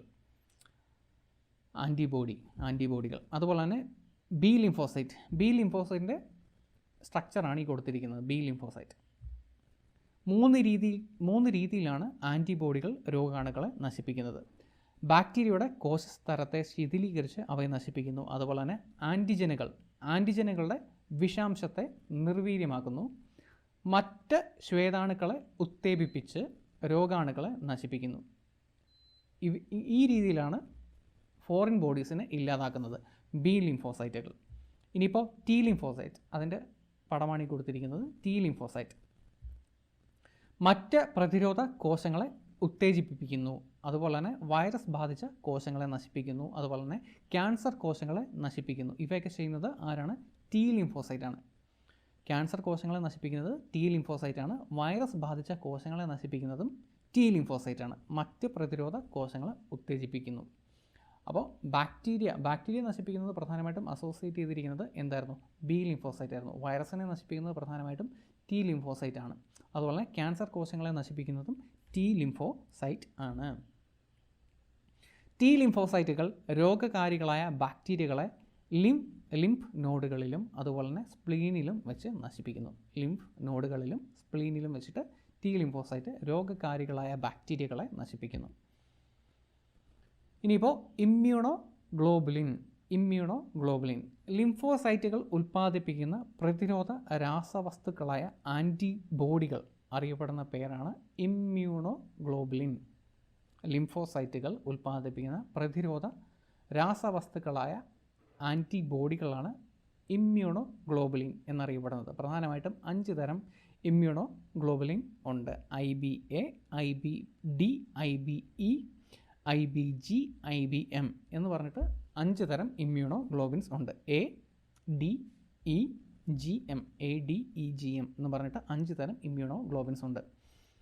ഇമ്മ്യൂണോഗ്ലോബുലിൻ്റെ അറ്റങ്ങളിൽ ആൻറ്റിജനുകളെ ബന്ധിപ്പിക്കാനായി കാണപ്പെടുന്ന പ്രത്യേക ഭാഗങ്ങൾ ആൻറ്റിജനുകളെ പ്രത്യേകം തിരിച്ചറിഞ്ഞ് നശിപ്പിക്കുവാൻ സഹായിക്കുന്നു. അപ്പം ഇതൊക്കെ എന്താണ്? സ്പെസിഫിക് ഡിഫൻസിൻ്റെ ഭാഗമാണ് അല്ലേ. അപ്പം നോൺ സ്പെസിഫിക് ഡിഫൻസ് ഉണ്ട്, അതാണ് ഈ ടെമ്പറേച്ചറൊക്കെ റൈസ് ചെയ്യുന്നത്. അതുപോലെ തന്നെ മുറിവുണങ്ങളൊക്കെ നോൺ സ്പെസിഫിക് ഡിഫൻസിൻ്റെ ഭാഗമാണ്. അപ്പോൾ സ്പെസിഫിക് ഡിഫൻസുമായിട്ട് അസോസിയേറ്റ് ചെയ്ത് നിൽക്കുന്നതാണല്ലോ നമ്മളിപ്പോൾ പഠിച്ചുകൊണ്ടിരിക്കുന്ന ലിംഫോസൈറ്റുകൾ, ടി ആണെങ്കിലും ബി ആണെങ്കിലും. അപ്പം അതിൻ്റെ അകത്ത് ലിംഫോസൈറ്റുകൾ ഉൽപ്പാദിപ്പിക്കുന്ന പ്രതിരോധ രാസവസ്തുക്കൾ അറിയപ്പെടുന്ന പേരാണ് ആൻറ്റിബോഡികളാണ്. ഇമ്മ്യൂണോഗ്ലോബുലിൻ എന്നറിയപ്പെടുക. ഇമ്മ്യൂണോഗ്ലോബുലിൻ 5 തരമുണ്ട്. ADEGM. ഓക്കെ. അപ്പം ഇതിൻ്റെ അറ്റത്ത് പ്രത്യേകതരം സ്ട്രക്ചറുകളുണ്ടാവും. ഇങ്ങനെയുള്ള പ്രത്യേകം സ്ട്രക്ചറുകളുണ്ടാവും. ഇവിടേക്ക് ബാക്ടീരിയ ആണെന്നുണ്ടെങ്കിലും വൈറസിനെ ആണെന്നുണ്ടെങ്കിലും അറ്റാച്ച് ചെയ്യും, അല്ലെങ്കിൽ ഇവിടെ അവ ലോക്കാകും. അപ്പം ഇങ്ങനെയുള്ള 6 തരം ബാക്ടീരിയ എന്ന് കരുതിക്കോ. അപ്പോൾ ഇവിടെ എന്താണ്? ഇതൊരു ബാക്ടീരിയ, ഈ ഓറഞ്ച് കളറിലുള്ളത് ഒരു ബാക്ടീരിയ ആണെന്നുണ്ടെങ്കിൽ അത് ഇവിടെ വന്നു കഴിയുമ്പോഴത്തേക്ക് ഇവിടെ ലോക്കാവും. അതിനെ ഇമ്മൊബിലൈസ് ചെയ്യും, അല്ലെങ്കിൽ അതിനെ ലോക്ക് ചെയ്യും, അതിനെ നിർവീര്യമാക്കും. അങ്ങനെയുള്ള കഴിവ് ഈ ഒരു ഇമ്മ്യൂണോഗ്ലോബുലിന് ഉണ്ടാകും. അതായത് ഈ ഒരു സ്ട്രക്ചർ മാച്ചായി കഴിഞ്ഞാൽ മാത്രമല്ല ഇവിടെ ലോക്ക് ആവുകയുള്ളൂ, ബാക്കിയെല്ലാം രക്ഷപ്പെട്ടു പോവുകയും ചെയ്യും. അപ്പം ഈ ഒരു ബാക്ടീരിയ ലോക്ക് ചെയ്യാൻ വേണ്ടി മാത്രമാണ് ഈ ഒരു ഇമ്മ്യൂണോഗ്ലോബുലിൻ. പിക്ചറൈസ് ചെയ്ത് കാണിച്ചിരിക്കുന്നതാണ്. ആൻറ്റിജൻ കൂടിച്ചേരുന്ന സ്ഥലം, ആൻറ്റിജൻ ഇവിടെ വെച്ചിട്ട് ലോക്കാവും. ഇനിയിപ്പോൾ പ്രതിരോധവൽക്കരണം അഥവാ വാക്സിനേഷൻ. രോഗാണുവിൻ്റെ ആക്രമണം മുന്നിൽ കണ്ട് പ്രതിരോധ കോശങ്ങളെ സജ്ജമാക്കി നിർത്തുവാനുള്ള കൃത്രിമ മാർഗമാണ് പ്രതിരോധവൽക്കരണം. ഇമ്മ്യൂണൈസേഷൻ അഥവാ വാക്സിനേഷൻ എന്നൊക്കെ പറയും. പ്രതിരോധവൽക്കരണം, കൃത്രിമ പ്രതിരോധവൽക്കരണത്തിന് ഉപയോഗിക്കുന്ന വസ്തുക്കളാണ് വാക്സിനുകൾ ശരീരത്തിലെ രോഗപ്രതിരോധ പ്രവർത്തനങ്ങളെ ഉത്തേജിപ്പിക്കുന്ന ആൻറ്റിജനുകൾ ആയി പ്രവർത്തിക്കുന്നു. വാക്സിനുകൾ ശരീരത്തിലെ രോഗപ്രതിരോധ പ്രവർത്തനങ്ങളെ ഉത്തേജിപ്പിക്കുന്ന ആൻറ്റിജനുകളായിട്ടാണ് പ്രവർത്തിക്കുക. ആൻറ്റിജനുകൾക്കെതിരെ ശരീരത്തിൽ ആൻറ്റിബോഡികൾ നിർമ്മിക്കപ്പെടുന്നു. ശരീരത്തിൽ ഉണ്ടാകുന്ന ആൻറ്റിബോഡികൾ നിലനിൽക്കുകയും ഭാവിയിൽ ഇതേ രോഗത്തിന് കാരണമായ രോഗാണുക്കളിൽ നിന്ന് ശരീരത്തെ സംരക്ഷിക്കുകയും ചെയ്യുന്നു. അപ്പം വാക്സിൻ എന്താ ചെയ്തുകൊണ്ടിരിക്കുന്നത്? നമ്മുടെ പ്രതിരോധ പ്രവർത്തനങ്ങളെ ഉത്തേജിപ്പിക്കുന്ന ആൻറ്റിജനുകളായിട്ടായിരിക്കും ബോഡിയിലേക്ക് പ്രവേശിക്കുക. ഇങ്ങനെ ആൻറ്റിജൻ പ്രവേശിച്ച് കഴിയുമ്പോഴത്തേക്ക് നമ്മുടെ ബോഡി അതിനെതിരെയുള്ള ആൻറ്റിബോഡീസ് ഡെവലപ്പ് ചെയ്ത് വെക്കും. നമുക്കെന്നാൽ രോഗമൊട്ട് വരത്തുമില്ല.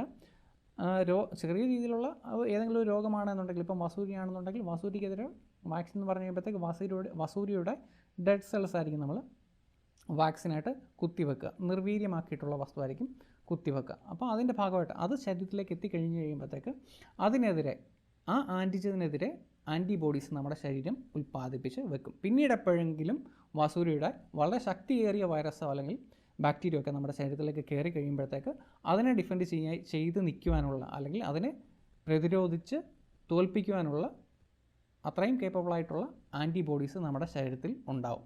അപ്പോൾ ആ ഒരു രോഗത്തിനെതിരെ നമുക്ക് ഇമ്മ്യൂണാവും. ആ ഒരു രോഗത്തിനെതിരെ നമ്മൾ ഇമ്മ്യൂണായിട്ട് മാറും. അതാണ് പ്രതിരോധവൽക്കരണം എന്ന് പറയാം. ശരീരത്തിലേക്ക് ശ്രദ്ധിക്കേണ്ട കാര്യം ഇത്രയേ ഉള്ളൂ. ശരീരത്തിലേക്ക് ഇഞ്ചെക്റ്റ് ചെയ്യുന്നത് എന്താണ്? ആൻറ്റിജൻ തന്നെയാണ് ശരീരത്തിലേക്ക് ഇഞ്ചെക്റ്റ് ചെയ്യുന്നത്. ആൻറ്റിബോഡി അല്ല, ആൻറ്റിജൻ തന്നെയാണ് ശരീരത്തിലേക്ക് ഇഞ്ചെക്റ്റ് ചെയ്യുന്നത് വാക്സിനേഷൻ്റെ അകത്ത്. പശു എന്നർത്ഥം വരുന്ന വാക്ക എന്ന ലാറ്റിൻ പദത്തിൽ നിന്നാണ് വാക്സിനേഷൻ എന്ന പേര് രൂപം കൊണ്ടത്. ആധുനിക പ്രതിരോധ കുത്തിവയ്പ്പിന് തുടക്കം കുറിച്ച ഡോക്ടർ ആരെന്ന് ചോദിച്ചു കഴിഞ്ഞാൽ എഡ്വേർഡ് ജെന്നറാണ്. വാക്സിനേഷൻ കണ്ടുപിടിച്ചത് ആരാണ്? പ്രീവിയസ് ക്വസ്റ്റൻ ആണ്. എഡ്വേർഡ് ജെന്നറാണ്, ഇംഗ്ലണ്ടുകാരനാണ്. അപ്പോൾ ഗോ വസൂരി അഥവാ കൗപോക്സ് രോഗത്തിനെതിരെയുള്ള പ്രതിരോധ വാക്സിൻ വികസിപ്പിച്ച ഡോക്ടറും ഇദ്ദേഹം തന്നെയാണ്, എഡ്വേർഡ് ജെന്നറാണ്. ഇദ്ദേഹം ഗോ വസൂരിക്കെതിരെയുള്ള വാക്സിൻ കണ്ടുപിടിച്ചു, അതുപോലെ തന്നെ വസൂരിക്കെതിരെയുള്ള വാക്സിൻ കണ്ടുപിടിച്ചു. ഇദ്ദേഹം കണ്ടുപിടിച്ചത് ഇന്നത്തെ കാലത്താണെന്നുണ്ടെങ്കിൽ ക്രൈം പോലെയൊക്കെ ആയേനെ. ഇദ്ദേഹം ചെയ്തത് 8 വയസ്സുള്ള ഒരു കുട്ടിയെ ഇദ്ദേഹം തിരഞ്ഞെടുത്തു. എന്നിട്ട് ഇദ്ദേഹത്തിൻ്റെ ഇതിനു മുമ്പ് ഇദ്ദേഹം ഒരു കാര്യം ശ്രദ്ധിച്ചിരുന്നു. അതായത് കൗപോക്സ് വന്ന ആളുകൾക്ക്, അതായത് ഗോ വസൂരി വന്ന ആളുകൾക്ക് ഈ പറഞ്ഞ വസൂരി രോഗം പിടിപെടുന്നില്ല എന്നുള്ള കാര്യം ഇദ്ദേഹം ശ്രദ്ധിച്ചു. അതിൻ്റെ ഭാഗമായിട്ട് ഇദ്ദേഹം 8 വയസ്സുള്ള ഒരു ആൺകുട്ടിയെ തിരഞ്ഞെടുത്തു, ഒരു ബാലനെ തിരഞ്ഞെടുത്തു. എന്നിട്ട് ആ ബാലനേക്ക് ഗോ വസൂരി അസുഖം ഉള്ള ഒരാളുടെ പഴുപ്പ് ഇദ്ദേഹം ഈ കുട്ടിയുടെ ബാലൻ്റെ ശരീരത്തിൽ കുത്തിവെച്ചു. അപ്പോൾ ഈ പയ്യന് അസുഖം വന്നു. കുറച്ച് നാളുകൾ കൊണ്ട് അസുഖം ഭേദമായി. അതിനുശേഷം ഇദ്ദേഹം ഇതേ കുട്ടിയിൽ തന്നെ വസൂരി രോഗം ഉള്ള ഒരാളുടെ പഴുപ്പ് ഈ ഒരു കുട്ടിയുടെ ശരീരത്തിൽ കുത്തിവെച്ചു. അപ്പോൾ ഈ കുട്ടിക്ക് അസുഖം വരുന്നില്ല എന്നുള്ള കാര്യം ഇദ്ദേഹത്തിന് മനസ്സിലായി, അല്ലെങ്കിൽ ഇദ്ദേഹം ഒബ്സർവ് ചെയ്തു. അപ്പം അതാണ് ഇദ്ദേഹത്തിന് വാക്സിൻ ഡെവലപ്പ് ചെയ്യാൻ വേണ്ടിയിട്ടുള്ള കാരണമായി തീർന്നത്. അല്ലെങ്കിൽ ഈ ഒരു പരീക്ഷണത്തിൻ്റെ അടിസ്ഥാനത്തിലാണ് ഇദ്ദേഹം മനസ്സിലാക്കിയത് ഇങ്ങനെ നമുക്ക് വാക്സിൻ ഡെവലപ്പ് ചെയ്യാമെന്നുള്ളത്, അല്ലെങ്കിൽ കൃത്രിമമായിട്ടുള്ള പ്രതിരോധ ശേഷി ആർജിക്കാം, അതുതന്നെയാണല്ലോ വാക്സിൻ. അങ്ങനെ അദ്ദേഹം മനസ്സിലാക്കുന്നത് ഈ ഒരു എക്സ്പെരിമെൻറ്റിൽ കൂടിയാണ്. ഓക്കെ, അപ്പം പലതരം വാക്സിനുകളുണ്ട്. ചോദിക്കാറുണ്ട് BCG വാക്സിൻ എന്തിനാണ് നമ്മൾ ഉപയോഗിക്കുന്നത്? BCG വാക്സിൻ ഉപയോഗിക്കുന്നത് ക്ഷയം അഥവാ ട്യൂബർക്കുലോസിസ്, അതിനെതിരെയാണ് നമ്മൾ BCG വാക്സിൻ ഉപയോഗിക്കുന്നത്. OPV വാക്സിൻ എന്തിനാണ് ഉപയോഗിക്കുന്നത്? പോളിയോ മെലിറ്റസ്, പോളിയോ രോഗത്തിനെതിരെയാണ് OPV വാക്സിൻ ഉപയോഗിക്കുന്നത്. പെൻറ്റാവാലൻ്റ് വാക്സിൻ എന്തിനാണ് ഉപയോഗിക്കുന്നത്? നമ്മൾ കഴിഞ്ഞ ക്ലാസ്സിൽ DPT വാക്സിനെ പറ്റി പറഞ്ഞിരുന്നു അല്ലേ? ചോദിക്കാറുണ്ടെന്നുള്ള കാര്യം പറഞ്ഞു. DPT വാക്സിൻ എന്ന് പറഞ്ഞു കഴിയുമ്പോഴത്തേക്ക് എന്തായിരുന്നു? ഡിഫ്തീരിയ പെർട്ടൂസിസ്, വൂഫിംഗ് കഫ് എന്നറിയപ്പെടുന്ന പെർട്ടൂസിസ്, വില്ലൻ ചുമ, അതാണ് എന്ത്? D എന്ന് പറഞ്ഞു കഴിഞ്ഞാൽ ഡിഫ്തീരിയ, P എന്ന് പറഞ്ഞാൽ പെർട്ടൂസിസ്, T എന്ന് പറഞ്ഞാൽ ടെറ്റനസ്. ഈ DPTക്കും അതുപോലെ തന്നെ മറ്റ് രണ്ടെണ്ണമുണ്ട്, വേറെ രണ്ടെണ്ണമുണ്ട്. അതിൻ്റെ പേരാണ് ഹീമോഫിലസ് ഇൻഫ്ലുവൻസ ടൈപ്പ്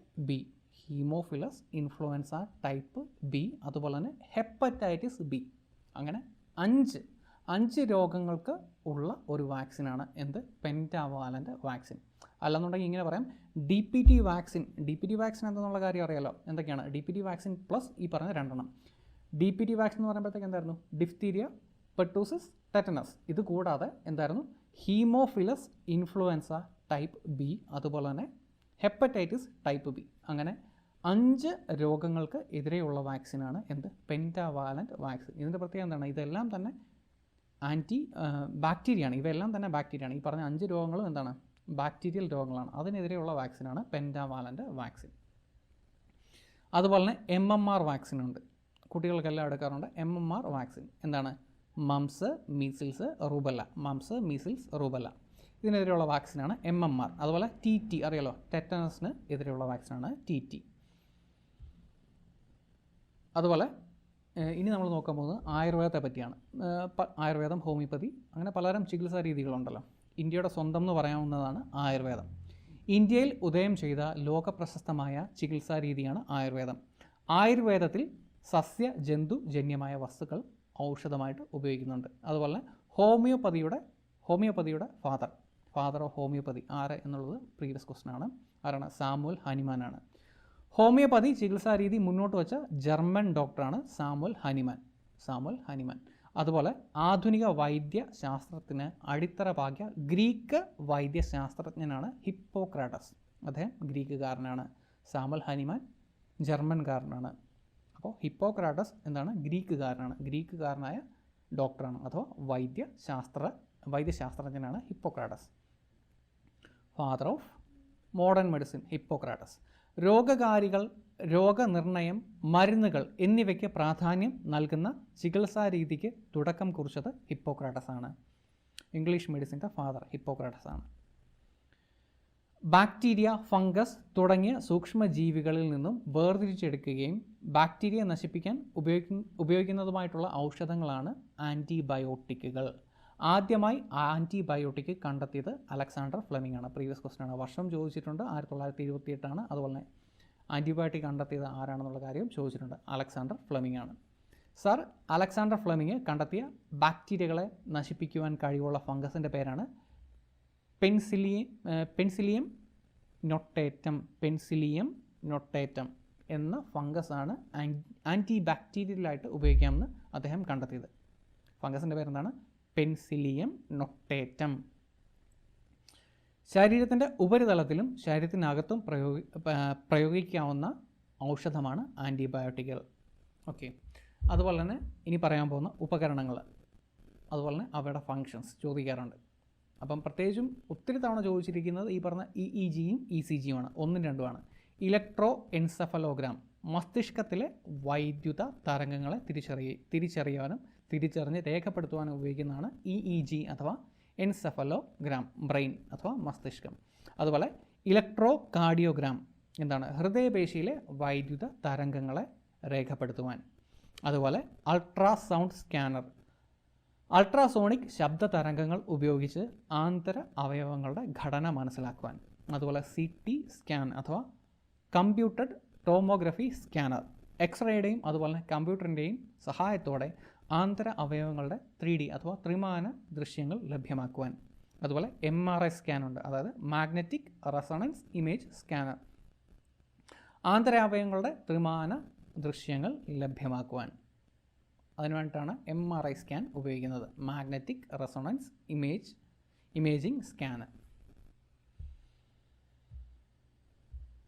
ഇനിയിപ്പോൾ നോക്കാൻ പോകുന്നത് കംപ്ലീറ്റ് ബ്ലഡ് കൗണ്ടാണ് അഥവാ CBC. ഇതിൻ്റെ നോർമൽ വാല്യൂസ് മാത്രം മതി. 100 ml per 100 ml ആണ് നമ്മൾ പറയുന്നത്. അപ്പം ആദ്യത്തേത് ഹീമോഗ്ലോബിൻ, അതിൻ്റെ വാല്യൂ, നോർമൽ വാല്യൂ 12 മുതൽ 17 വരെയാണ്. 12 മുതൽ 17 ഗ്രാം വരെയാണ് per 100 ml രക്തം. ഓക്കെ, അതുപോലെ തന്നെ ശ്വേതരക്താണുക്കളുടെ എണ്ണം 5000 മുതൽ 10000 വരെയാണ് നോർമൽ വാല്യൂ. അതുപോലെ തന്നെ അരുണരക്താണുക്കളുടെ വാല്യൂ 45 ലക്ഷം മുതൽ 65 ലക്ഷം വരെയാണ് അരുണരക്താണു അഥവാ RBC. അതുപോലെ പ്ലേറ്റ്ലെറ്റിൻ്റെ എണ്ണം 2.5 ലക്ഷം മുതൽ 3.5 ലക്ഷം വരെയാണ്. ഓക്കെ, ഹീമോഗ്ലോബിൻ 12 മുതൽ 17 വരെ, WBC 5000 മുതൽ 10000 വരെ, RBC 45 മുതൽ 65 ലക്ഷം വരെ. അതുപോലെ തന്നെ പ്ലേറ്റ്ലെറ്റുകൾ 2.5 മുതൽ 3.5 ലക്ഷം വരെ. ഇതാണ് CBC. നോർമൽ വാല്യൂസ് ഇമ്പോർട്ടൻ്റ് ആണ്. ഇനിയിപ്പോൾ നോക്കാനുള്ളത് ആൻറ്റിബയോട്ടിക്കുകളുടെ സ്ഥിരമായ ഉപയോഗം സൃഷ്ടിക്കുന്ന പാർശ്വഫലങ്ങൾ. നമ്മൾ ജസ്റ്റ് ഒന്ന് നോക്കിയായിരുന്നു അല്ലേ? സ്ഥിരമായ ഉപയോഗം രോഗാണുക്കൾക്ക് ആൻറ്റിബയോട്ടിക്കുകൾക്ക് എതിരെയുള്ള പ്രതിരോധ ശേഷി ഉണ്ടാക്കി കൊടുക്കുന്നു. അതുപോലെ തന്നെ ശരീരത്തിലെ ഉപകാരികളായ ബാക്ടീരിയകളെ നശിപ്പിക്കുന്നു. ശരീരത്തിലെ ചില വൈറ്റമിനുകളുടെ അളവ് കുറയ്ക്കുന്നു. ഇതൊക്കെയാണ് പ്രധാനമായിട്ടുള്ള പാർശ്വഫലങ്ങൾ. അതുപോലെ തന്നെ ഫംഗസുകളെ നശിപ്പിക്കുവാൻ ഉപയോഗിക്കുന്ന മരുന്നുകൾ പൊതുവെ അറിയപ്പെടുന്ന പേരാണ് ആൻറ്റിഫംഗൽ മെഡിസിൻസ്, ആൻറ്റിഫംഗൽ മരുന്നുകൾ. വൈറസുകളെ നശിപ്പിക്കുവാൻ ഉപയോഗിക്കുന്ന മരുന്നുകൾ അറിയപ്പെടുന്ന പേരാണ് ആൻറ്റിവൈറൽ മെഡിസിൻസ്. രോഗകാരികളായ സൂക്ഷ്മജീവികളുടെ മരുന്നുകളോടുള്ള അതിജീവന ശേഷിക്കെതിരെ പോരാടാൻ ലക്ഷ്യം വയ്ക്കുന്ന കേരളത്തിലെ കർമ്മ പദ്ധതിയുടെ പേരാണ് KARSAP, Kerala antimicrobial resistance strategic action plan. അതാണ് കർസാപ്പ് എന്നറിയപ്പെടുന്നത്. കർസാപ്പ് പദ്ധതി കേരളത്തിൽ ആരംഭിച്ച വർഷം 2018 ഒക്ടോബറാണ്. 2018 ഒക്ടോബറിലാണ് കർസാപ്പ് ആരംഭിക്കുന്നത്. ഈ ഒരു പദ്ധതി ദക്ഷിണ പൂർവേഷ്യൻ രാജ്യങ്ങളിൽ ആദ്യമായി നടപ്പിൽ വരുത്തിയ സംസ്ഥാനം കേരളമാണ്. ഈ ഒരു പദ്ധതി, അതായത് മൈക്രോ ഓർഗാനിസംസ് ആൻറ്റിബയോട്ടിക്കുകൾക്ക് എതിരെ പ്രതിരോധ ശേഷി കൈവരിക്കുന്ന ആ ഒരു പ്രോബ്ലം, അതിനെതിരെ ഒരു ആക്ഷൻ പ്ലാൻ നടപ്പിലാക്കിയ ആദ്യ സംസ്ഥാനം ദക്ഷിണ പൂർവേഷ്യൻ രാജ്യങ്ങളിൽ അവയിലെ ആദ്യത്തെ സംസ്ഥാനമാണ് കേരളം. ആരംഭിച്ചത് 2018 ഒക്ടോബറിലാണ് ഈ ഒരു പദ്ധതി ആരംഭിച്ചത്. ഇനിയിപ്പോൾ രക്തനിവേശനം അഥവാ ബ്ലഡ് ട്രാൻസ്ഫ്യൂഷൻ അഥവാ ബ്ലഡ് ഡൊണേഷൻ. ഈ ഒരു കാര്യം നോക്കാം. അതായത് ഒരാളിൽ നിന്ന് മറ്റൊരാളിലേക്ക് രക്തം കൈമാറ്റം ചെയ്യപ്പെടുന്ന പ്രക്രിയ അറിയപ്പെടുന്ന പേരാണ് രക്താനിവേശനം അഥവാ ബ്ലഡ് ട്രാൻസ്ഫ്യൂഷൻ. രക്തം ദാനം ചെയ്യുന്നതിനുള്ള പ്രായപരിധി 18 മുതൽ 60 വയസ്സ് വരെയാണ്. എത്ര മാസത്തിൽ ഒരിക്കൽ രക്തം ദാനം ചെയ്യാം? 3 മാസത്തിൽ ഒരിക്കൽ. അതുപോലെ തന്നെ ഇത് പ്രീവിയസ് ക്വസ്റ്റൻ ആണ്. രക്തബാങ്കുകളിൽ രക്തം സൂക്ഷിക്കുന്ന ഊഷ്മാവ് 4 ഡിഗ്രി സെൽഷ്യസ് ആണ്. 4 ഡിഗ്രി സെൽഷ്യസിലാണ് സൂക്ഷിക്കുന്നത്. ഇനിയിപ്പോൾ നമുക്ക് നോക്കാനുള്ളത് പലതരം ബ്ലഡ് ഗ്രൂപ്പുകളുണ്ട്. അവയെ പറ്റിയാണ് നമുക്ക് നോക്കാനുള്ളത്. പ്രധാനമായിട്ടും എ ബി ഒ. ഇതിൻ്റെ തന്നെ പോസിറ്റീവ് ഉണ്ട്, നെഗറ്റീവാണ് ഈ പറഞ്ഞിരിക്കുന്നതെല്ലാം. A B O.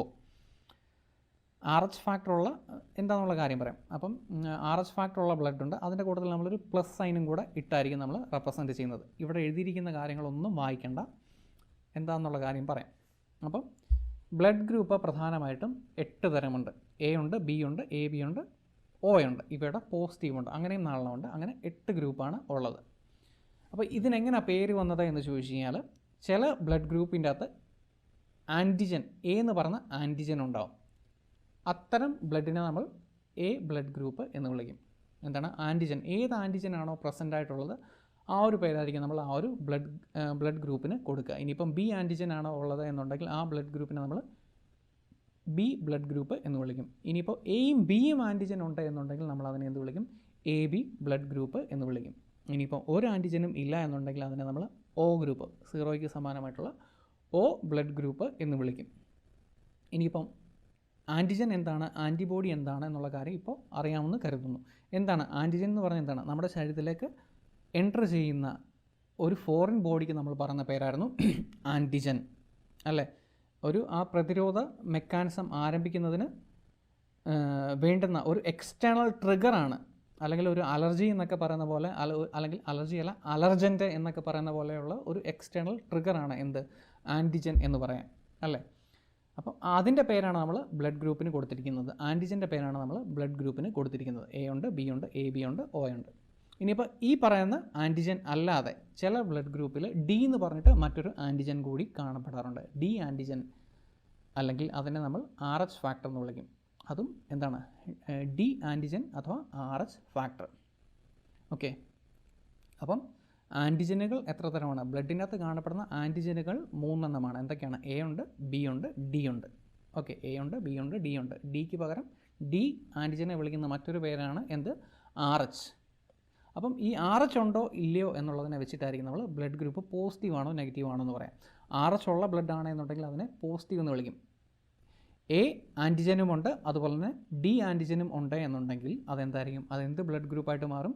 അത് എ പോസിറ്റീവായിട്ട് മാറും. ഇനിയിപ്പോൾ ബി ആൻറ്റിജനും ഡി ആൻറ്റിജനും ഉണ്ട് എന്നുണ്ടെങ്കിൽ അത് ബി പോസിറ്റീവായിട്ട് മാറും. ഇനിയിപ്പം എയും ബിയും ഡിയും ഉണ്ട് എന്നുണ്ടെങ്കിൽ അത് എ ബി പോസിറ്റീവായിട്ട് മാറും. ഇനിയിപ്പോൾ ആൻറ്റിജൻ ഒന്നുമില്ല, പകരം ഡി ആൻറ്റിജൻ അഥവാ RH ഫാക്ടർ, ആ ഒരു ആൻറ്റിജൻ ഉണ്ട് എന്നുണ്ടെങ്കിൽ അതിനെ നമ്മൾ എന്ത് വിളിക്കും? ഡി ആൻറ്റിജൻ ഉണ്ട് എന്നുണ്ടെങ്കിൽ, ഡി ആൻറ്റിജൻ മാത്രം ഉണ്ട് എന്നുണ്ടെങ്കിൽ എന്തായിരിക്കും? ഒ പോസിറ്റീവ് ബ്ലഡ് ആയിരിക്കും. അപ്പം ഇതാണ് ബ്ലഡ് ഗ്രൂപ്പ് എന്ന് പറയാം. ഇനിയിപ്പോൾ ആൻറ്റിബോഡികൾ, ആൻറ്റിജൻ, ആൻറ്റിബോഡി, ഇതിൽ ഏതെങ്കിലും ഒന്ന് പഠിച്ചാൽ മതി. ആൻറ്റിജനെ പഠിക്കുക അഥവാ ആൻറ്റിബോഡികളെ പഠിക്കുക. ആൻറ്റിജൻ മാത്രം, ആൻറ്റിജനാണ് ഞാൻ റെക്കമെൻഡ് ചെയ്യുന്നത്. ആൻറ്റിജൻ പഠിക്കുക. അപ്പം എ ആൻറ്റിജൻ, എ ബ്ലഡ് ഗ്രൂപ്പിൻ്റെ അകത്ത് ആൻറ്റിജൻ എ എന്ന് പറഞ്ഞ ആൻറ്റിജൻ ഉണ്ടാവും. അപ്പോൾ അവിടെ ഉണ്ടാവുന്നത് ആൻറ്റിബോഡി, അവിടെ ഉണ്ടാകുന്ന ആൻറ്റിബോഡി ബിക്കെതിരെയുള്ള ആൻറ്റിബോഡി ആയിരിക്കും ആ ബ്ലഡ് ഗ്രൂപ്പിൻ്റെ അകത്ത് ഉണ്ടാവുക. ബിക്കെതിരെയുള്ള ആൻറ്റിബോഡി ഉണ്ടാവും. എ രക്തഗ്രൂപ്പിൻ്റെ പ്രത്യേകത എ ആൻറ്റിജൻ ഉണ്ടാവും, ബി ആൻറ്റിബോഡി ഉണ്ടാവും. ബി രക്തഗ്രൂപ്പിൻ്റെ പ്രത്യേകത ബി ആൻറ്റിജൻ ഉണ്ടാവും, ബി ആൻറ്റിബോഡി ഉണ്ടാവും. എ ബിയുടെ പ്രത്യേകത എയും ബിയും ആൻറ്റിജൻ, ഒരു ആൻറ്റിബോഡിയും ഇല്ല. ഒയുടെ പ്രത്യേകത ആൻറ്റിജൻ ഒന്നുമില്ല, അതുപോലെ തന്നെ എയും ബിയും ആൻറ്റിബോഡികൾ ഉണ്ടാവും. ആൻറ്റിബോഡി എന്ന് പറഞ്ഞു കഴിയുമ്പോഴത്തേക്ക് എന്താണ്? ആൻറ്റിബോഡി എന്ന് പറഞ്ഞു കഴിയുമ്പോഴത്തേക്ക് അതിനെതിരെ പ്രതികരിക്കും, അല്ലെങ്കിൽ ബി എന്ന് പറയുന്ന ആൻറ്റിബോഡി വരികയാണ് എന്നുണ്ടെങ്കിൽ, ബി എന്നുള്ള ആൻറ്റിജൻ വരികയാണ് എന്നുണ്ടെങ്കിൽ ബിയുമായിട്ട് ഈ പറഞ്ഞ ആൻറ്റിബോഡി പ്രതികരിക്കും. നമ്മൾ വാക്സിനേഷൻ പഠിച്ചില്ലായിരുന്നു? വാക്സിനേഷനകത്ത് എന്തായിരുന്നു നമ്മൾ ചെയ്യുന്നത്? ആൻറ്റിബോഡി കൃത്രിമമായിട്ട് എന്താണ്? ഒരു ആൻറ്റിജൻ ഇൻജെക്റ്റ് ചെയ്ത് വലിയ ശക്തിയില്ലാത്ത ആൻറ്റിജൻ ഇഞ്ചെക്റ്റ് ചെയ്ത് ശരീരത്തിന് വേണ്ടുന്ന ആൻറ്റിബോഡികൾ ഉണ്ടാക്കി വെക്കുകയായിരുന്നു ചെയ്യുന്നത്, അല്ലേ? അതിനായിരുന്നു നമ്മൾ വാക്സിനേഷൻ എന്ന് വിളിച്ചത്.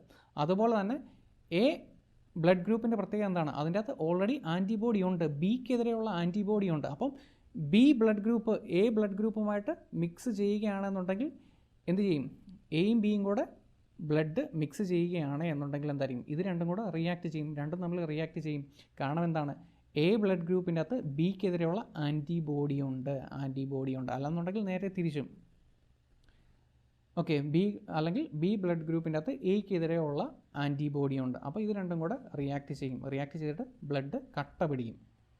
അപ്പം എല്ലാ ബ്ലഡും എല്ലാവർക്കും സ്വീകരിക്കാൻ സാധിക്കില്ല, അല്ലെന്നുണ്ടെങ്കിൽ എല്ലാ ബ്ലഡും എല്ലാവർക്കും ഡൊണേറ്റ് ചെയ്യാനും സാധിക്കില്ല. അപ്പോൾ സ്ഥിരം ചോദിക്കുന്ന ചോദ്യമാണ്, എന്താണ് യൂണിവേഴ്സൽ ഡോണർ? ഏത് ബ്ലഡ് ഗ്രൂപ്പാണ് യൂണിവേഴ്സൽ ഡോണർ എന്നറിയപ്പെടുന്നത്?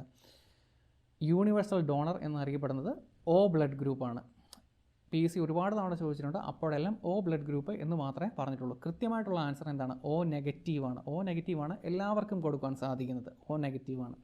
അതുപോലെ തന്നെ യൂണിവേഴ്സൽ അക്സെപ്റ്റർ ഏത് ബ്ലഡ് ഗ്രൂപ്പ് എന്നുള്ള കാര്യം ചോദിക്കാറുണ്ട്. യൂണിവേഴ്സൽ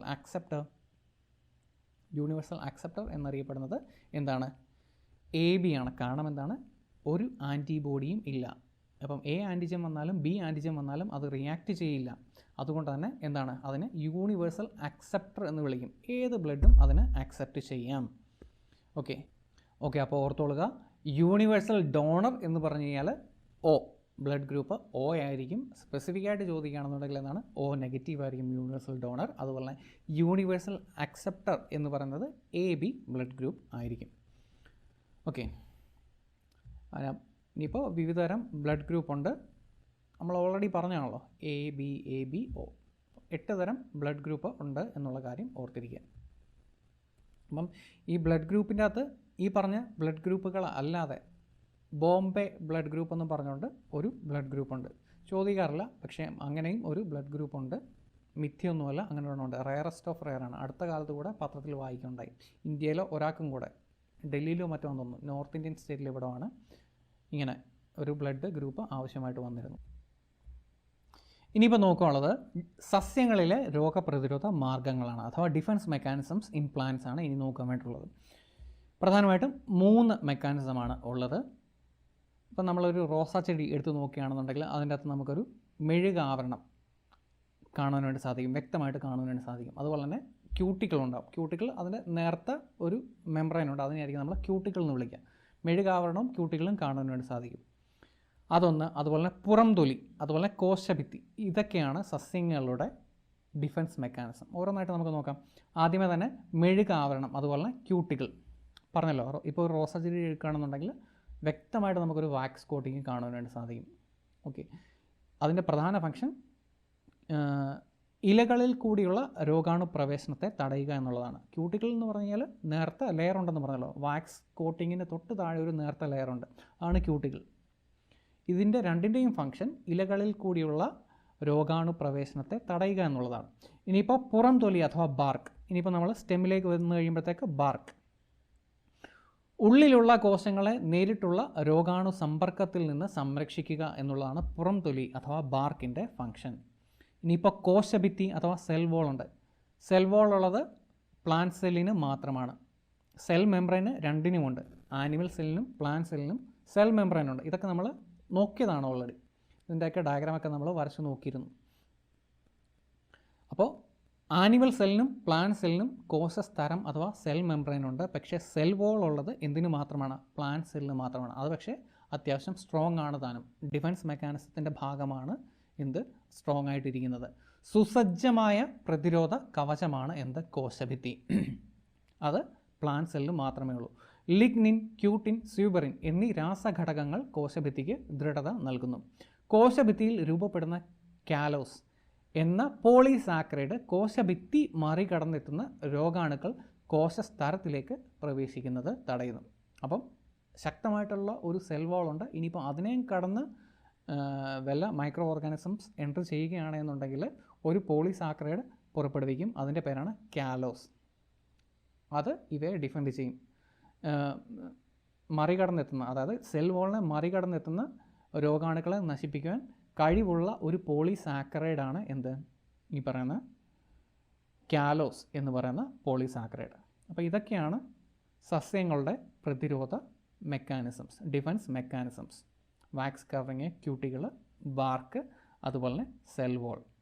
ഓക്കെ, അപ്പോൾ ഇത്രയൊക്കെയാണ് ഈ ഒരു ചാപ്റ്റർ. തീർച്ചയായിട്ടും നിങ്ങൾ കമൻറ്റ് ചെയ്യുക. Thank you.